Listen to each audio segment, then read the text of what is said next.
Okay, in this next section, this is 5.3 in your textbook. I want to focus on looking at trig functions of any angle, right? Not just an angle between 0 and 90 degrees like we had for right triangles, but of any angle from 0 to 360 and so on, right? You can even do multiples of that. And in particular, we're going to focus to start just with sine and cosine, and then in the next section, we'll do all the other trig functions. So tangent, and then secant, cosecant, and cotangent. We'll do all 6. Okay, so this one, again, is going to be on points on circles, and we're going to focus using sine and cosine. So points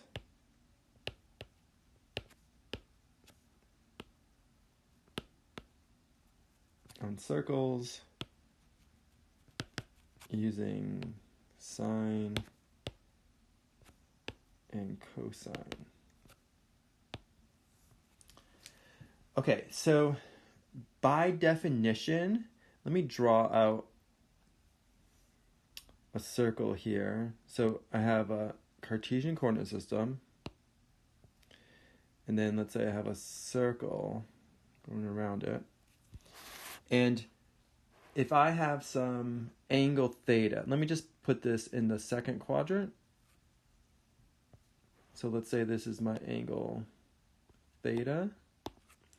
And let's say this point, so in general, right, this point is going to be x, comma, y, whatever it may be. In this example, since it's in the second quadrant, the x will be negative and the y will be positive, but just in general, it's x and y.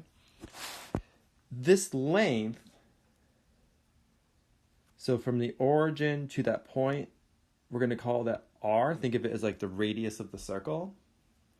And really that means that this height here, the height is the same as y, and then this distance would be the same as x, except really in this case it would be negative x, right? Because it's in that second quadrant. So the definition of sine is that sine of the angle is equal to y, whatever that value is, and the sign is important now, the SIGN, whether it's positive or negative is important, divided by r, and the radius is always positive because that's measured from the origin outward. That one's never negative, right? That's always positive. So sine of theta is y over r, and cosine of theta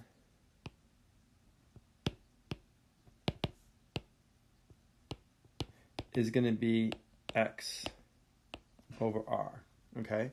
Now, notice how this matches up with what we would normally think of with our right triangle trigonometry. Let me just show that real quick on the side over here.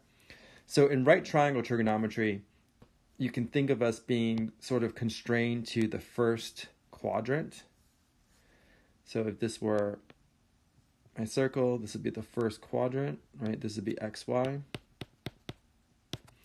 This would be r. So that means this would be y. This would be x. And we're saying that the cosine of theta is equal to x over r, and the sine of theta is equal to y over r.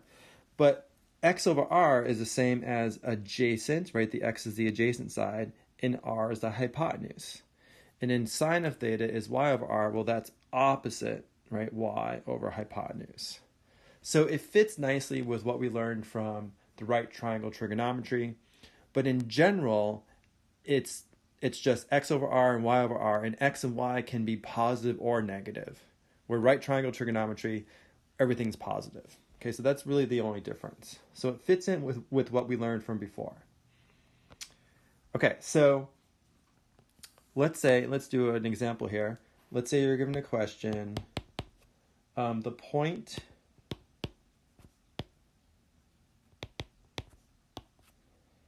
-3, 4 is on the circle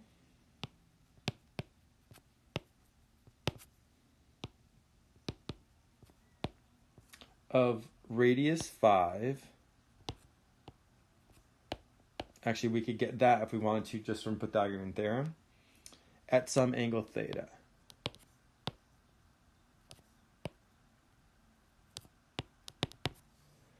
And the question is, find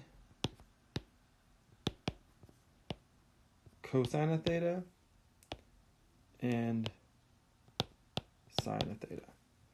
Okay, well, all we have to do is use our definition, right? Remember, cosine of theta is going to be x over r. So in this case, it'll be negative 3 over 5. So negative 3 fifths. So cosine of theta equals negative 3 fifths. And then sine of theta is y over r. So the y was 4, right? So this will be 4, and then r is 5. So sine of theta equals 4 fifths. And that's our answer. So just by definition, that would give us the answer. Now, let's look at a couple of special cases for cosine and sine. Let's look at the cosine and sine of increments of 90 degrees. So I'll start with 0.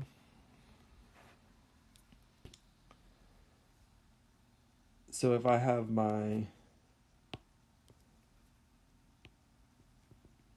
circle and I want to know what's going on at that point right there where my angle is 0, right? So I'm measuring 0 angle relative to the positive x-axis. So in that case, right, think about what this coordinate is. Remember, this length, the radius is always r. This is going to be xy, but in this case, the x is also r and the y is 0, right? So cosine of 0 degrees is going to be x over r, but in this case, it's r over r, which is equal to 1. So cosine of 0 degrees is equal to 1. And then sine of 0 degrees will be y over r, but that's 0 over r, which is equal to 0. So cosine of 0 is 1, sine of 0 is 0, right? So that's with 0 degrees. So I'll write up here like theta equals 0 degrees. Okay, what about now theta equals 90 degrees? So now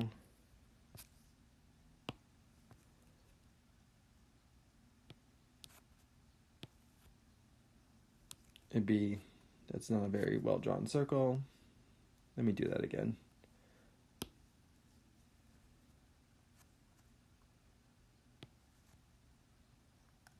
Okay, so now let's say we're up here, right? So this angle now is 90 degrees.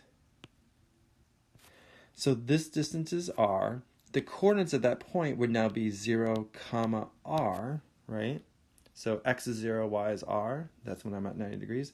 So now I can say cosine of 90 degrees is going to be x over r. So that's 0 over r. So that's equal to 0. And then sine of 90 degrees is going to be y over r. But y in this case is r. So r over r is equal to 1. So cosine of 90 is 0. Sine of 90 is 1. Next special case is, say, 180 degrees.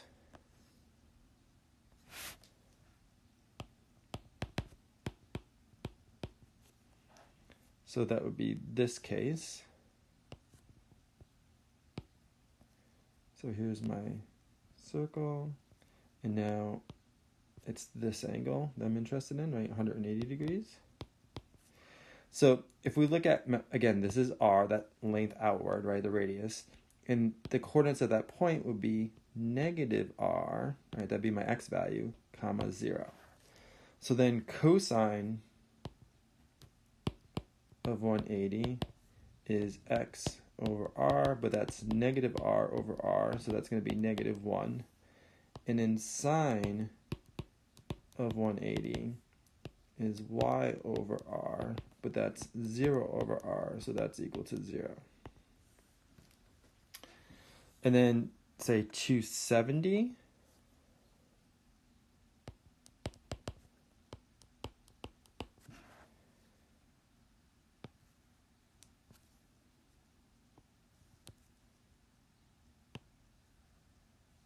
So that would look something like this, right? So this, if this angle right here is 270 degrees, then again, this distance is r, right, from the origin to that point. And in the coordinates of that point, in this case, it would be 0, right, 0 on the x, and then negative r on the y. So then if I plug in cosine of 270 must be x over r. Well, that's 0 over r, so that's 0. And then sine of 270 is y over r, but y is negative r. So negative r divided by r is negative 1. Okay? And then if we go back to, let's say we want 360, well, 360 is the same as 0, right? So this first case that I did, this is also true for 360. And it's also true for 720, right? And then 360 times 3 and 360 times 4 and so on. It's true for any multiple of 360. Or for negative 360, it would also be true. Okay, because then I've already gone around once. I could go around multiple times if I wanted to, in either direction, either clockwise or counterclockwise. So cosine of 360 would be 1. Sine of 360 would be 0, right? Just like cosine of 0 is 1 and sine of 0 is 0. Okay. Let's look now at the coordinates of a point on the circle at a given point. Basically, we're just going to rearrange the formula for sine and cosine. Okay, so let me explain that.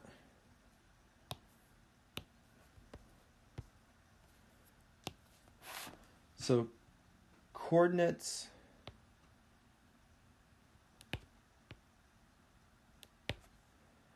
of the point on a circle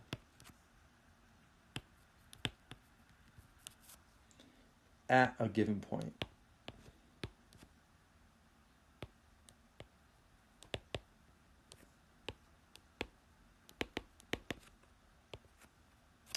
So what do I mean by that? Well, we know, again, our starting point is that we have cosine of theta, by definition, is x over r. And sine of theta is y over r. Well, I could solve those two equations for x and y, right? If I solve the first equation for x, I could do that by multiplying both sides by r. Right, so I'm clearing out the denominator, clearing out all the fractions. So r is gone. And I'm going to get x. So I'm getting the x coordinate. That's simply r times cosine of theta. So I'm just rearranging the formula. And this is often a nice... it's often something that we want to know. We want to know what the x coordinate is. And the same thing for the y. If I multiply both sides by r... right, the r's will cancel, and I'm going to get y is equal to r sine of theta. So nothing more than our definitions. We just rearranged it to solve for x and y. So it turns out there's a nice identity that you can derive using this information. So if we have...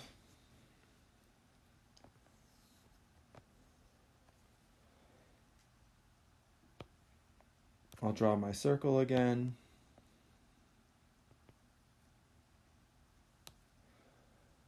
It doesn't have to be in the first quadrant, but I'll just draw it as if it's in the first quadrant. So this is, remember, x and y. This would be r. And to get this identity, we can either use the equation of the circle, or we could use Pythagorean theorem. Right? Either way will give us the same thing. So remember, the equation of a circle...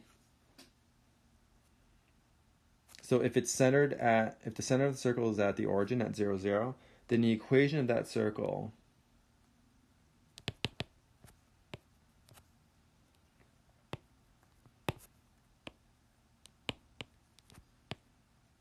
is x squared plus y squared is equal to r squared.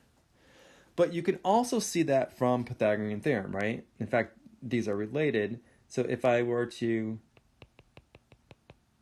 complete a right triangle in here, remember this is really the same as y, this is the same as x. So I know that one leg squared, x squared, plus the other leg squared, y squared, has to equal the length of the hypotenuse, which is r in this case, squared. So you can either use the equation of a circle or Pythagorean theorem, and you're going to get that equation. Now let's plug in what our x is now in terms of the angle theta. So if I plug in r cosine theta for x,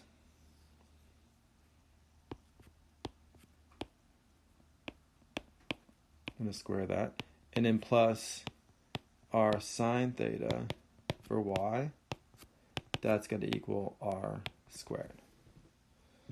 So then if I square all these terms, so r cosine theta squared is simply r squared. And usually when you write cosine of theta squared, you put the square right after the cosine, then write theta. So this means this is just an efficient way of writing this. Okay, so that means cosine of theta is squared.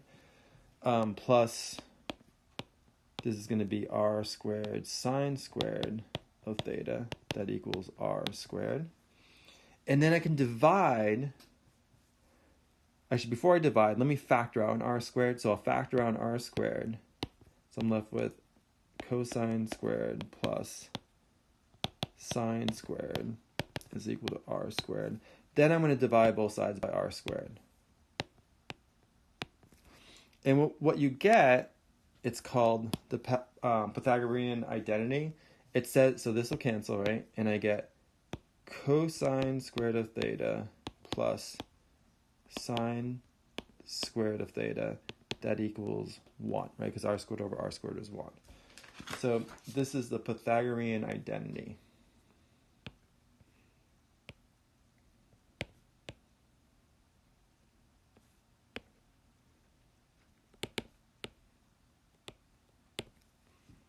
Okay, so it's important. I'll box it in red here. Okay, when is this useful?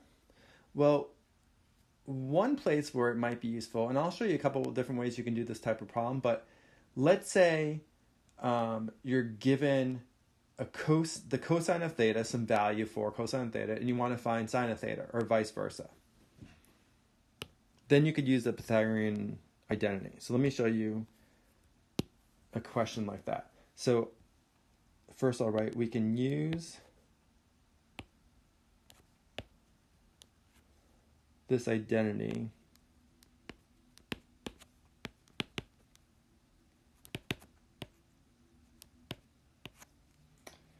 to find the sine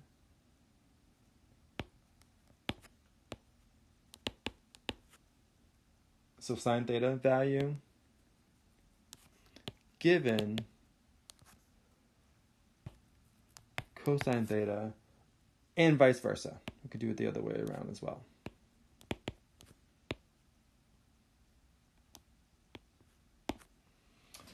Okay, so here's an example. Let's say you're told if cosine of theta equals 1/7 and theta is in the fourth quadrant,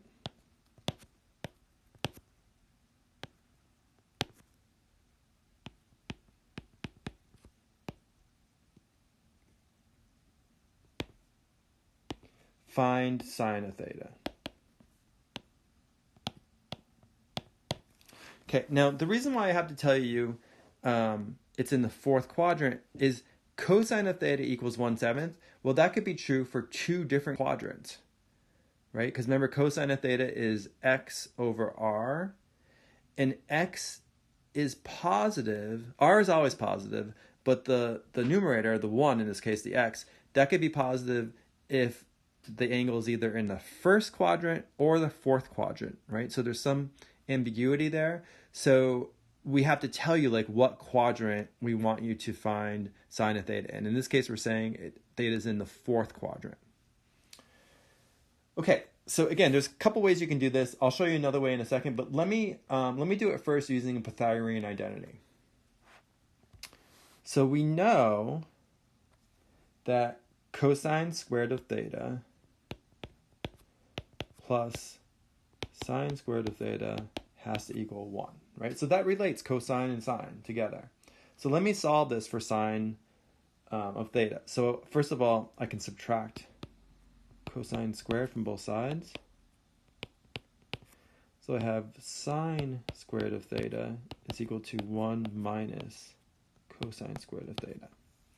Then I can take the square root of both sides. But you have to be careful. Remember, it could be plus or minus, right? So now I have sine of theta, right? The square root of sine squared is just sine. And that's equal to plus or minus the square root of 1 minus cosine squared of theta. All right, so I'm told what cosine of theta is, right? We're told in the problem that it's 1/7. So I'm going to plug that in. So we have cosine of theta. I'm going to plug in 1/7. And remember, that's going to be squared, right? That cosine of theta, which is 1/7, is going to be squared. So let's work this out. So this is going to be plus or minus the square root of 1 minus, well, 1/7 squared is 1 over 49. I need to subtract those. Well, to subtract them, I need the lowest common denominator, which is 49, right? So you could write this if you want as, think of 1, if I multiply by 49 over 49, I can think of this as 49 over 49. That's my 1, right? Minus 1/49. So that's going to equal this plus or minus the square root of 48/49.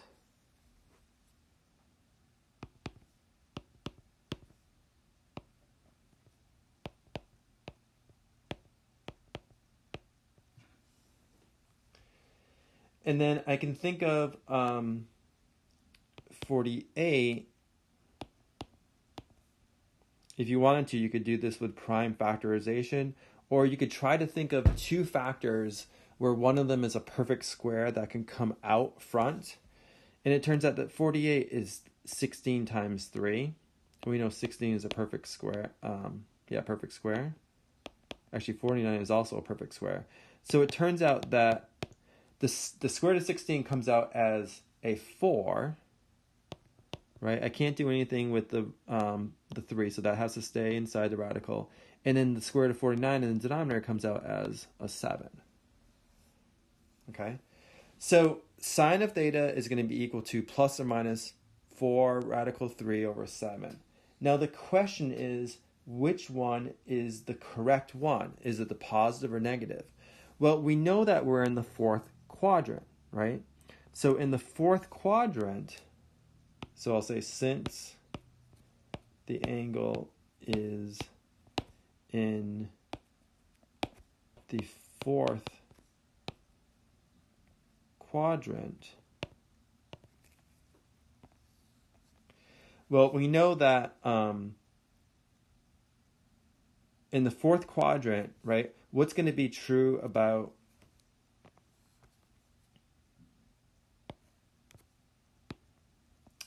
the x and y value? So remember, the first quadrant is the upper right. Then it goes counterclockwise, like second, third, fourth, right? So in the first quadrant, the x is positive and the y is positive.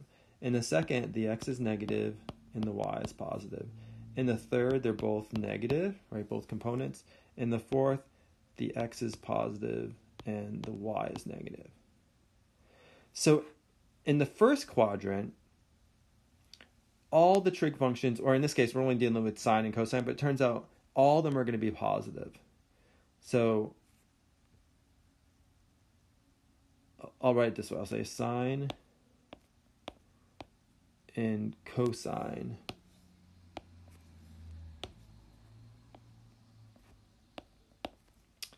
are positive, right? Because remember, sine is y over r and cosine is x over r. R is always positive, and in the first quadrant, x and y are both positive. Right? This is x and y. So sine of theta and cosine theta are going to be positive. In the second quadrant, x is negative. Right? So that means cosine of theta is going to be negative, but sine of theta will be positive because sine is y over r and the y is positive. In the third quadrant, x and y are both negative, so that means cosine and sine are both going to be negative. In the fourth quadrant, x is positive, y is negative, so that means cosine is going to be positive and sine will be negative. Okay, there is a nice little acronym that works, and actually it tells you which trig functions are positive in each of the quadrants. So let me give you that right now, just so we have it.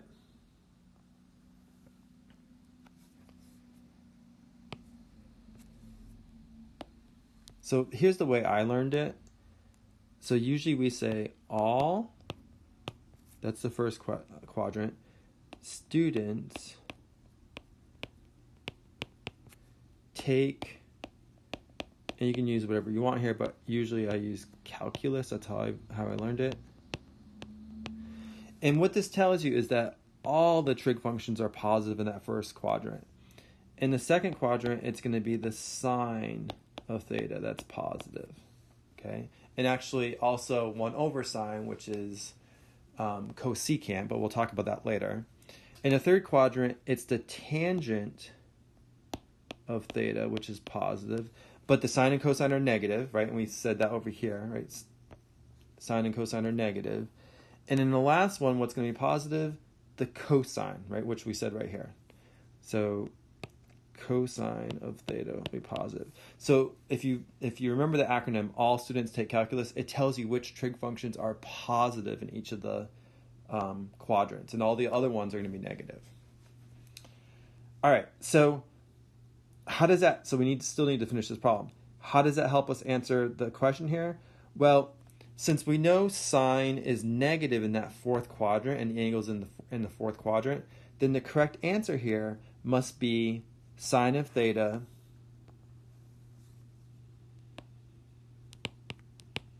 is equal to, I need to take the negative answer, right? Negative 4 radical 3 over 7. So that would be my answer to that question. So if cosine of theta is 1/7, sine of theta is negative 4 radical 3 over 7. All right, let me show you guys another way of this, which may be more intuitive to you. I like to think geometrically, so I like to draw pictures when I'm doing trigonometry. So here's the way you can do it in terms of pictures. So same question, right? We're given, oops, let me go back to black here. We're given theta is in the fourth quadrant.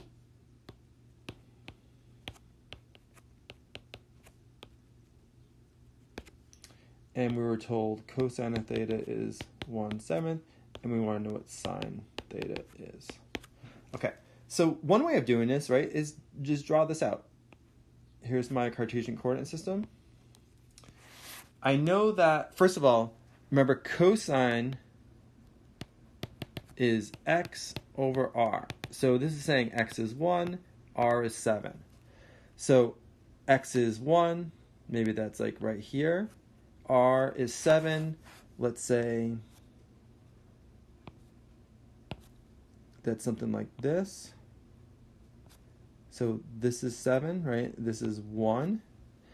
And if I can figure out y,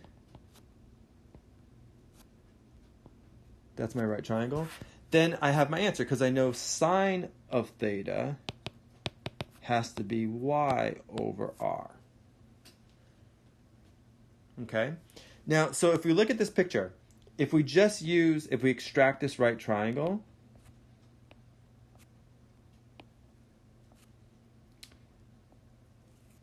right, where this is, and really our angle is this angle, right? Remember, we go from positive x counterclockwise all the way around. But we could use the Pythagorean theorem to figure out y, right? Because I know that 1 squared plus y squared must equal 7 squared. 7, remember the r is a hypotenuse, so 7 is the hypotenuse in this case. So this is going to be 1 plus y squared is equal to 49. If I subtract 1, I'm going to get y squared is equal to 48. And then if I take the square root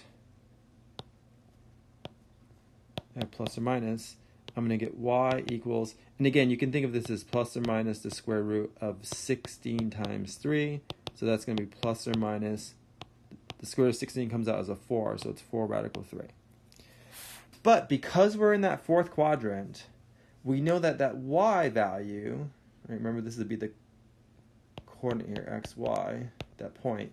The y value has to be negative, right? You can see that from the picture. We're in that fourth quadrant. The y has to be negative. So therefore, the sine of theta must be negative 4 radical 3, and the r is still 7. And we get exactly the same answer. So you could do it either by using the Pythagorean identity to answer the question, or you could do it by drawing pictures. And all we did in this case is use the Pythagorean theorem, which is kind of related to the Pythagorean identity. And then knowing what quadrant we were in, we said, oh yeah, the y is negative, so sine of theta is just y, which is negative 4 radical 3, over r, which is 7. And we got exactly the same answer. Okay, what I want to do now is I want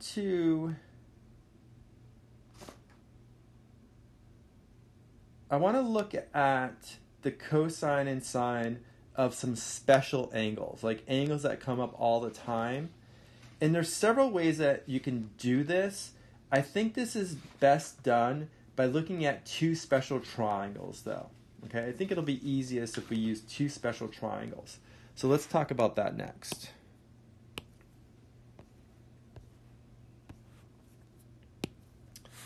Okay, so the first special triangle I want to look at is what I call 45, 45, 90 right triangle.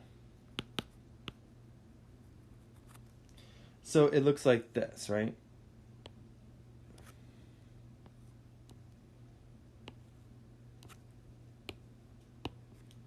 Where this angle is 45 degrees, this angle is 45 degrees. It's not drawn super well here, but the sides should be equal in length, the two legs, and then this would be a hypotenuse. So if we call these legs, let's say we call them length 1, right? And then we want to solve for the length of the hypotenuse here. I'll call it c right now. So I'll just use Pythagorean theorem. I know that 1 squared plus 1 squared has to equal c squared, right?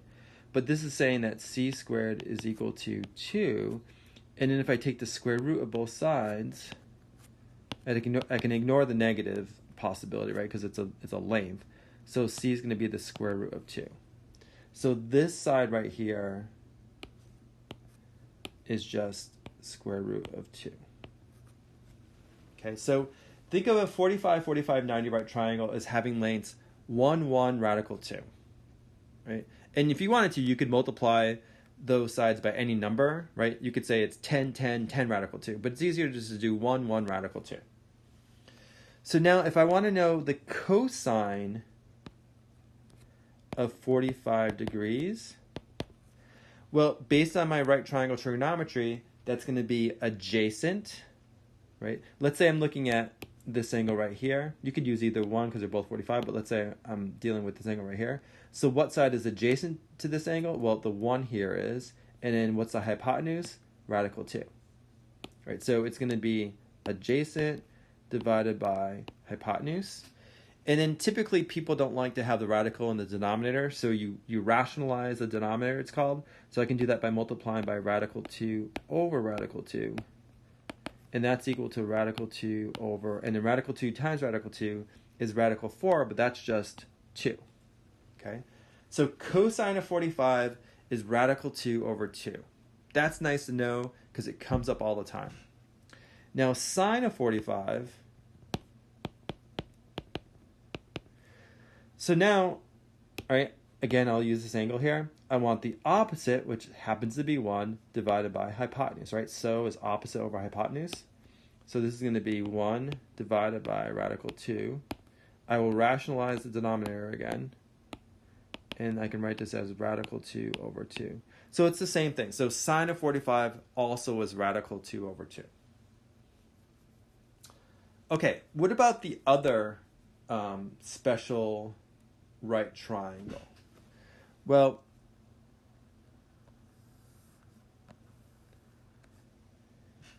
so in this case, let me do it this way. Let's say I have an equilateral triangle. So what does that mean? It means all the sides are equal and all the angles are equal. In fact, if all the angles are equal, they have to be equal to 60, right? Because they have to add up to 180. If they're all equal, it'd be 180 divided by 3. So they're all 60. Let's say that each side is length 2. So this whole length on the bottom would be 2. And then let me split this. I'm going to do it's called a bisector. I'll go straight down from the peak here. And it's going to split this up into length 1 and length 1. This angle will be 60, right? Started out with 60. This now becomes a right angle. And then remember, this was originally 60 at the top, but if I split it, this is going to be 30. So what I want to do is I just want to look at that 30, 60, 90 triangle. So I'm going to look at that separately.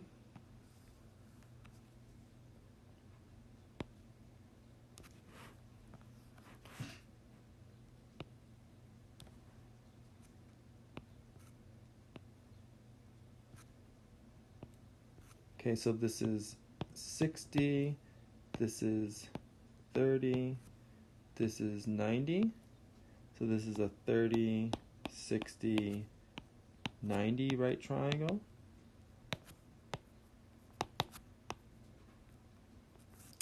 And this side, remember, was 2, right? This is 1. And then how would I find the length of the other leg? I could use Pythagorean theorem again, right? Call this maybe B.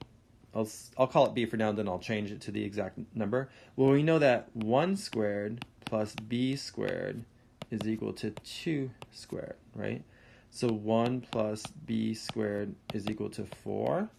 If I subtract 1, I'm going to get B squared is equal to 3. And then if I take the square root, I'm going to get B is equal to the square root of 3. So for this side now, I'm going to write in square root of 3. So that's something you should just remember. If you have a 30, 60, 90 right triangle, the shortest leg is 1, the hypotenuse is 2, and the long leg is radical 3. So 1, 2, radical 3. But this is helpful now because now we can figure out the cosine of 30 degrees, the sine of 30, and we can also figure out the cosine of 60 degrees and the sine of 60 degrees. So we'll have the cosine and sine of 2 more special angles, 30 degrees and 60 degrees. Okay, so how do I figure out cosine of 30? Well, look at the picture here, right? This is my angle 30 degrees. Cosine is adjacent over hypotenuse. What side is adjacent? Well, that's radical 3. What's the hypotenuse? 2. So this is going to be, cosine of 30 is going to be radical 3 over 2. What about sine of 30? So relative to the angle sine, so that's opposite over hypotenuse. Well, what side is opposite? That's the 1, and the hypotenuse is the 2. So sine of 30 is going to be 1/2, right? 1 over 2. And then to do cosine of 60, so here's my 60. Remember, that's adjacent. So now the 1 is adjacent over hypotenuse. So it turns out cosine of 60 is 1/2. And in sine of 60, you can guess, is going to be opposite, which is the radical 3 over hypotenuse. So this is radical 3 over 2. Okay. We kind of knew that too because remember from before we said cosine of theta is equal to sine of 90 minus theta, right? So cosine of 30 must be the same as sine of 60. And that's what we're seeing here. And vice versa. Sine of 30 is the same as cosine of 60.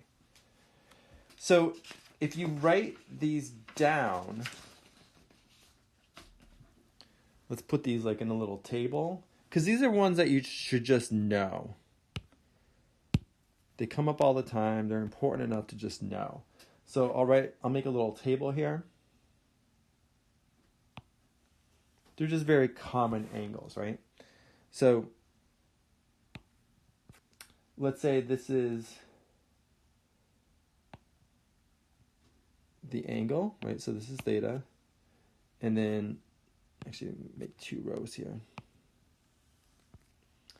So this is cosine of theta and then sine of theta.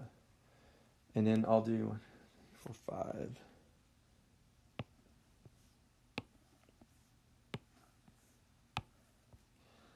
So when the angle is 0, right, degrees, which is the same as 0 radians, then remember cosine of 0 is equal to 1, and sine of 0 was equal to 0.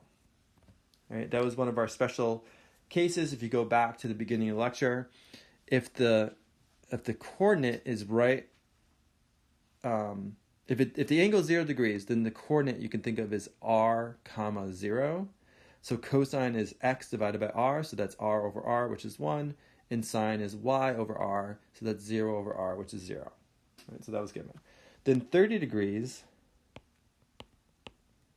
which is the same as pi over 6 radians. Cosine of theta, remember, was radical 3 over 2. You can use your 30, 60, 90 right triangle to get that. And then sine of 30 was a half. Then 45 degrees, which is the same as pi over 4 radians. They happen to both be the same, right? Which makes sense. So radical 2 over 2, and then radical 2 over 2. And then 60 degrees, which was pi over 3 radians. Cosine of 60 was a half, and sine of 60 was radical 3 over 2.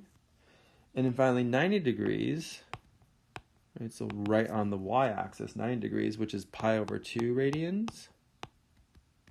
So if that's your angle, cosine of 90 or cosine of pi over 2, remember that was 0, because now the x is 0, and the y is now r.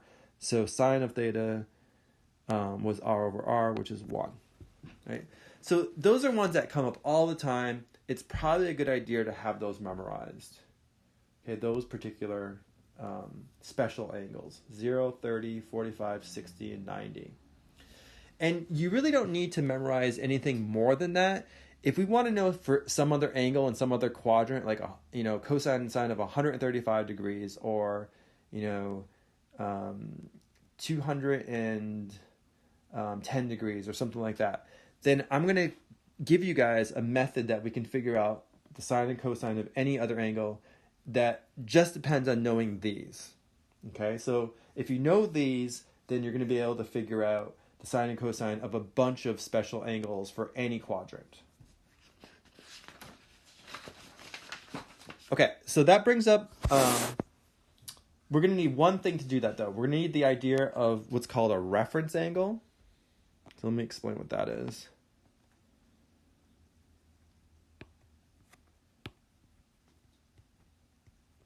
Oops.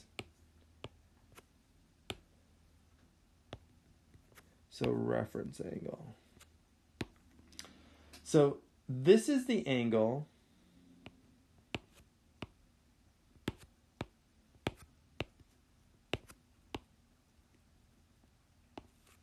measured with respect to the horizontal axis, right? Typically we call it the x-axis. So this is the angle measured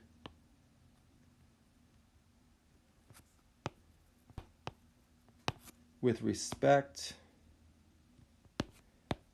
to the x-axis, but in general, I'll write horizontal axis.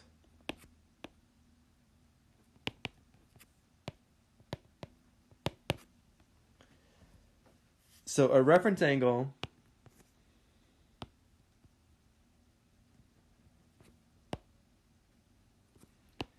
is always between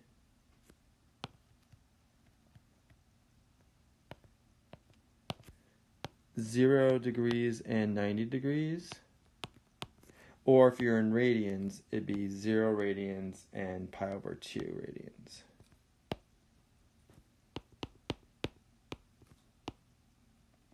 Which is kind of like our right triangle trigonometry, right? So reference angle is always between 0 and 90, or 0 and pi over 2. So here, let me draw a picture. So if this is, right, if this is our circle,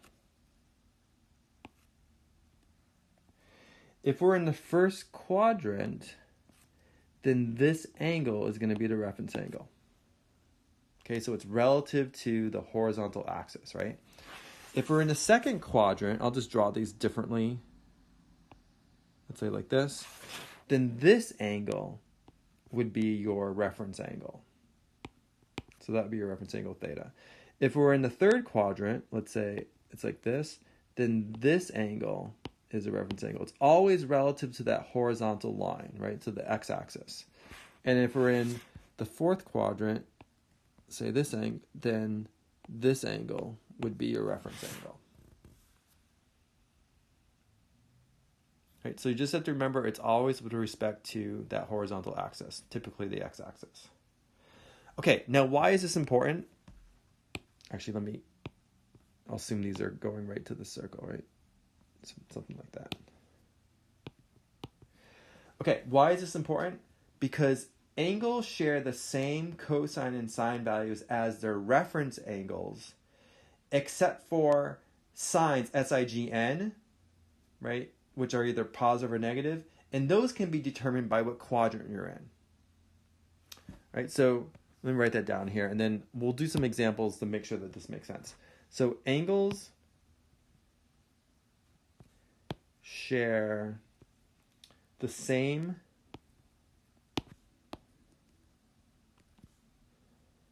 cosine and sine values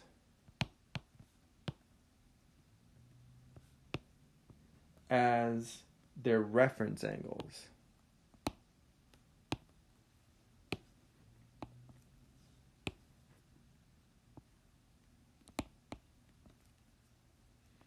So as their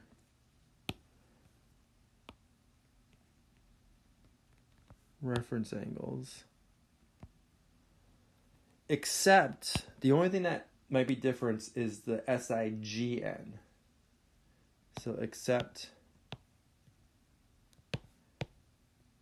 for the sign, SIGN, positive or negative, which can be determined by knowing what quadrant the angle is in. So which can be determined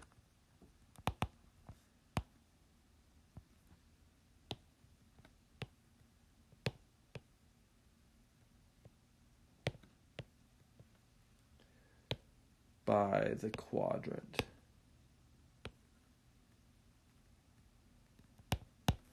All right.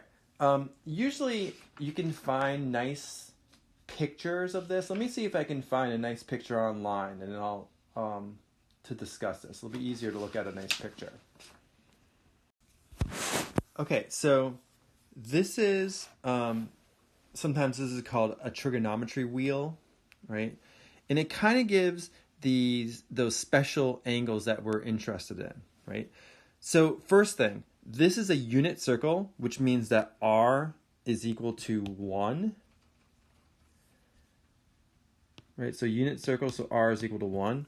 So that means, remember, cosine of theta is x over r. But since r is 1, that means x is really equal to cosine of theta. And then sine of theta is y over r, but since r is 1, that means y is equal to sine of theta. So really, when you look at these coordinate pairs here, right? So like 1, 0, or radical 3 over 2, 1/2, and so on.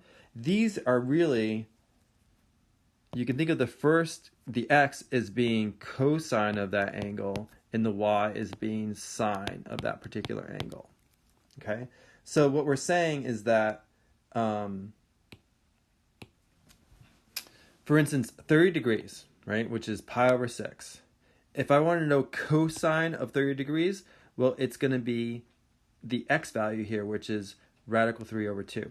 If I want to know sine of 30 degrees, or sine of pi over 6, it's going to be the y value, which is 1/2. Now, look over on, let's say, the second quadrant now, right? The reference angle, which has the same angle as 30 degrees, would be this angle right here, right? That, in fact, it's the 150 degree angle, because this angle would be the same, it would be 30 degrees. So that, what we're saying is that sine and cosine of 150 is the same as sine and cosine of 30, except for the possibility that the SIGN might be different. So remember, cosine of 30 was radical 3 over 2. Cosine of 150 should also be radical 3 over 2, except it's negative because I'm in that second quadrant, right? Remember, all students take calculus. So everything's positive in the first quadrant. Here, sine is positive, students. In the third quadrant, tangent is positive. In the fourth quadrant, cosine is positive, right? All students take calculus. So I knew that the cosine of 150 had to be radical 3 over 2, and then the only possibility was that the sine, SIGN, was wrong, so it's not positive, it's actually negative, right? The other way to think about it is the x value here would be negative, right? Because I'm to the left, so the x value is negative. Now, sine of 30 is 1/2. That means sine of 150 must also be 1/2, and then I have to double check to make sure the SIGN is correct. Well, because I'm in the second quadrant, where sine of theta is positive, right, because the y is positive, this is also 1/2. So it just stays positive 1/2.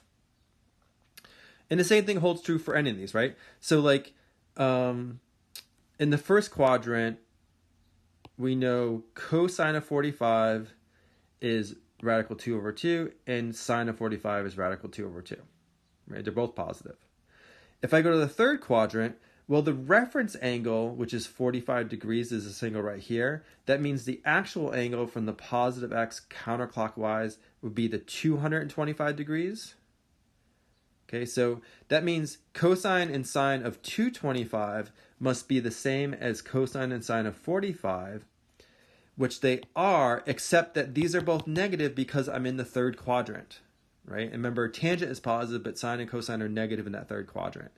So really what I'm trying to say here is the only thing that you need to memorize is the values for this first quadrant. That's it. Everything else you can get, any of these other quadrants, because they're going to be the same, right, as their reference angles, except you have to figure out what the correct SIGN is, whether it's positive or negative, based on what quadrant you're in. So here, just to emphasize that, remember, in this first quadrant, everything, so they're all positive. In the second quadrant, it's student, so it's sine that's positive.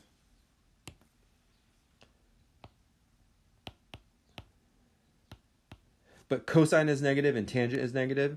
In the third quadrant, it's tangent that's positive, but that means sine and cosine are negative, and that's what we saw here, right? And then in the last quadrant, it's the cosine, because the x is positive, so cosine is positive, and sine and tangent are negative. Okay, so all students take calculus. Okay, so knowing that, let's see if we can answer some questions. And if you want, you can refer back to this trigonometry wheel. Right? Let's see if we can do it without looking at the wheel, though. I think it'll be better if we can do it without. You'll get the hang of this. Okay, so For each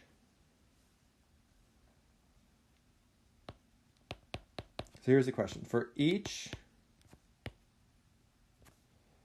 of the following angles,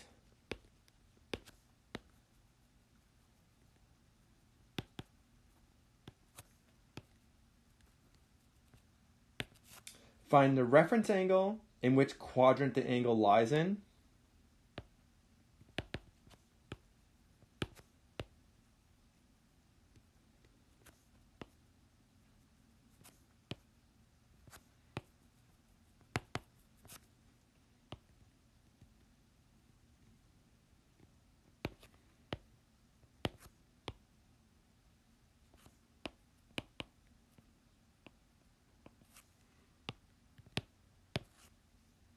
Then compute the sine and cosine of the angle.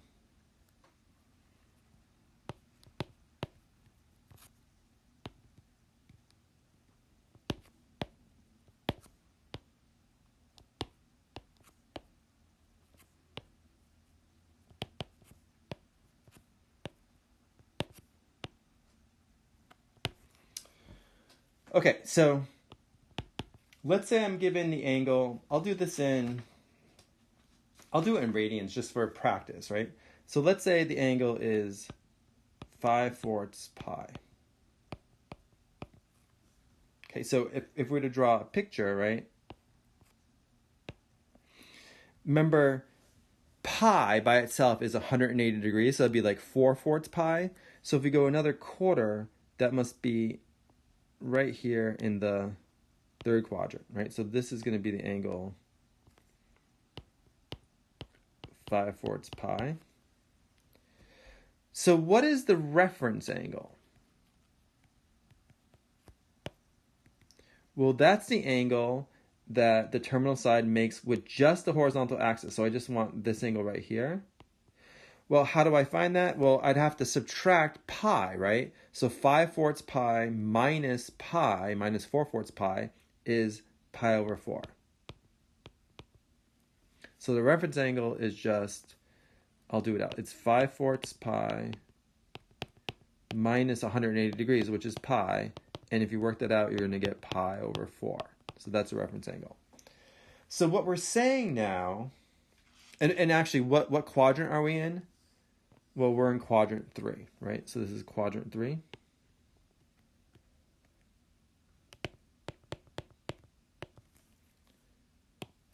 So what we're saying is that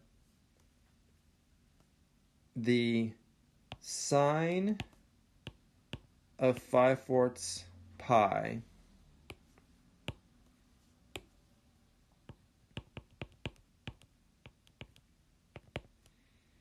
and the cosine of 5/4 pi is going to be the same as the sine of pi over 4 and the cosine of pi over 4, except we might have to change the SIGN, right? Whether it's positive or negative.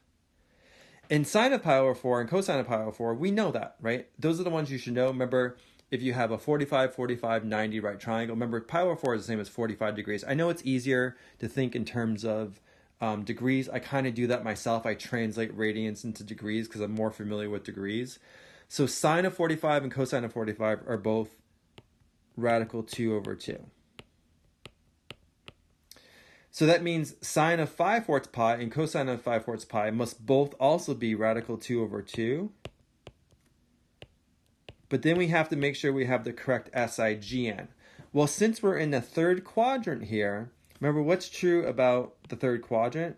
Well, all students take calculus. So tangent is positive, but that means sine and cosine are negative. Or the other way to think about it is if you look at the x and y values, they're both going to be negative, right? And remember, sine is y over r and cosine is x over r. If the x's and y's are both negative, that makes both of these negative, right? It's easier just to remember all students take calculus.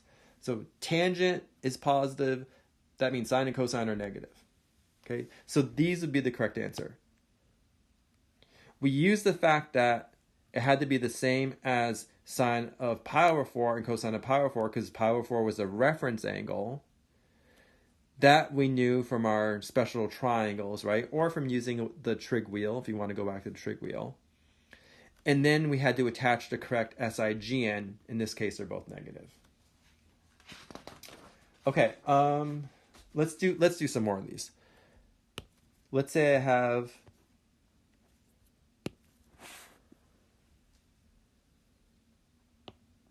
let's say the angle is 7 pi over 6. Okay, so let's figure out what quadrant that is first. Well, again, remember pi is like 6 pi over 6, right? 1 pi would be 6 pi over 6. So I guess 7 pi over 6 is again going to be the third quadrant. So this would be 7 pi over 6. That would be the angle. And then we want the reference angle here, just with respect to the x-axis, right, or the horizontal axis. So how do we find that? Well, it's going to be 7 pi over 6 minus pi. But that's just pi over 6, right? 1 6 pi, or pi over 6. So this is going to be pi over 6. Which, if you want to put that in degrees, remember pi over 6 is 30 degrees. Because I know it is easier to think about things in terms of degrees. Okay, so ultimately, we want to find the sine of 7 pi over 6 and the cosine of 7 pi over 6. But we know that's going to be the same as the sine of pi over 6 and the cosine of pi over 6. Because remember, it's going to be the same as the reference angles, except that the sine SIGN might be different, and we have to figure that out later. We have to figure it out based on the quadrant. So what is the sine of pi over 6 and cosine of pi over 6? Well, that's one of our special triangles, right? 30, 60, 90 right triangle. So what's sine of 30 and cosine of 30? Well, sine of 30 is a half, and cosine of 30 is radical 3 over 2.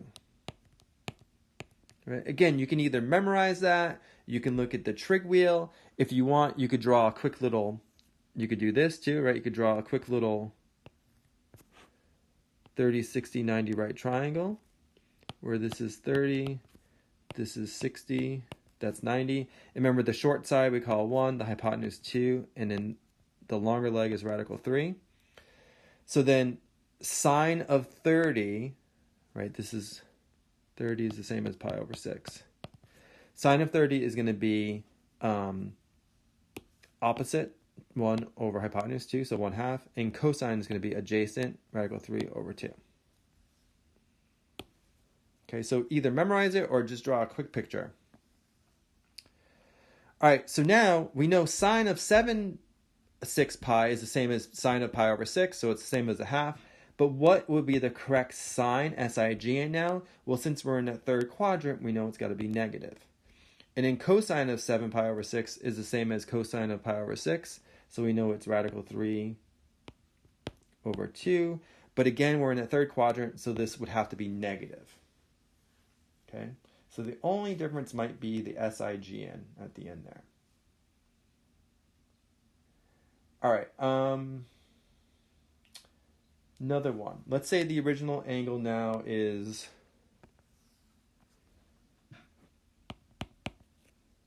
5/3 pi. So 5 pi over 3. So again, I'm going to draw a picture here.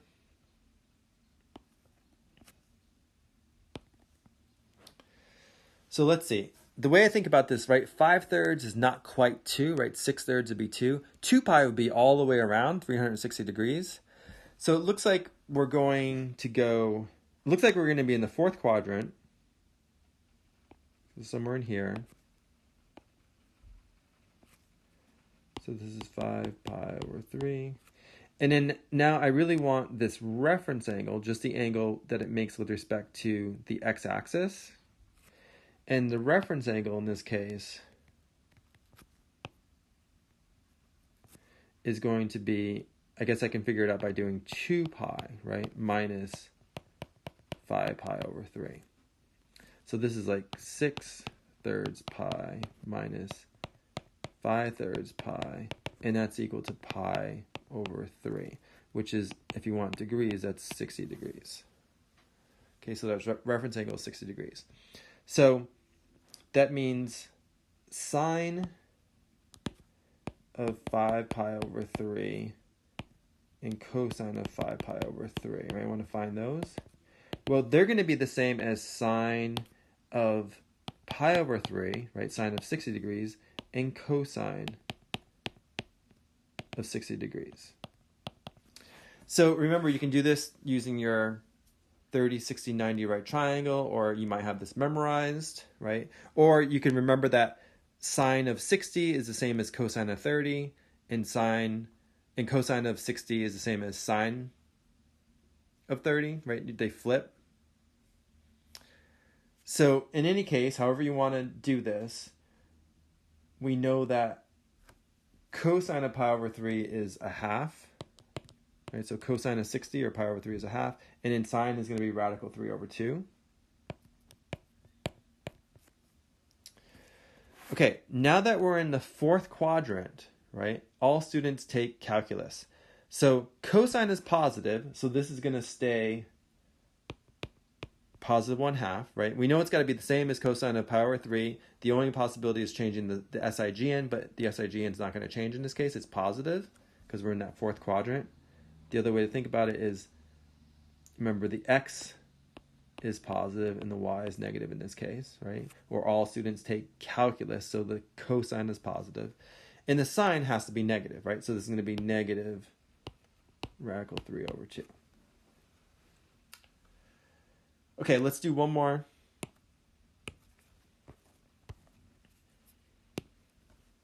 Let's say the angle now is 3/4 pi. Okay, so again, if I were to plot this, let's see, 4/4 pi would be 180 degrees, right? So 3/4 pi, we must be in that like second quadrant, something like this. So this is 3/4 pi. I want that reference angle. So how do I find the reference angle?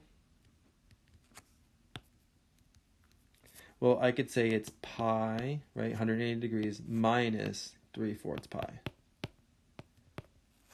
But pi is the same as like 4 pi over 4, because we need the same denominator, right, lowest common denominator. So this is simply going to be 1/4 pi, or pi over 4. And again, if you want to know degrees, remember that's 45 degrees. So the reference angle is 45 degrees. So if I want to know sine of 3 pi over 4 and cosine of 3 pi over 4, I start by figuring out the sine of pi over 4 and the cosine of pi over 4. Because I know these are going to be equal, except they might be off by a sign, SIGN. So what is sine of pi over 4, cosine of pi over 4? We already did that, right? Sine of 45, cosine of 45. You could use your 45, 45, 90 right triangle. In fact, if you want to make a quick sketch of that, or you might just have this memorized. So remember, this is 45, 45. And then the lengths would be 1, 1, and this is radical 2. So sine would be opposite over hypotenuse, so that's 1 over radical 2, but then we rationalize the denominator. So remember, this is just going to be radical 2 over 2. And the same thing for cosine. Adjacent over hypotenuse is also going to be radical 2 over 2. So we know that these are also going to be radical 2 over 2, but we have to make maybe a small correction since we're in the second quadrant, and I know my x is negative and my y is positive, or using the acronym all students take calculus, students S, that means sine is positive, everything else is negative. So sine is okay, but the cosine I have to make negative. Okay, and again, you can see that from the x and y, right? The y is positive, so y over r is positive, x is negative, negative over r is always positive, so negative over positive is negative. It's easier just to remember all students take calculus.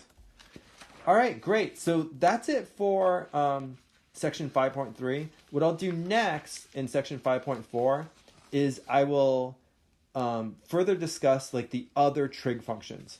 So we'll talk about tangent, then we'll talk about secant, cosecant, and cotangent, all those functions. So then we'll have all 6 functions that come up. Great. Thank you.